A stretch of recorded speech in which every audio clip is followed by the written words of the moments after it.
It took us about 2 days to get back to the port in Miami.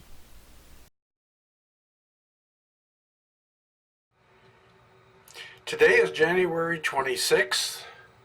We are back in the port of Miami, getting ready for part 3. And once again, it is raining. And you can probably see the raindrops down there. It's raining pretty good. We were informed the temperature was about 50 degrees, which of course is a lot better than up north, but for here 50 degrees and rain is not very nice. That's the terminal,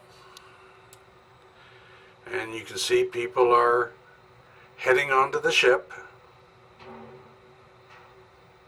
Once again, we sail roughly around 4 o'clock if there are no delays.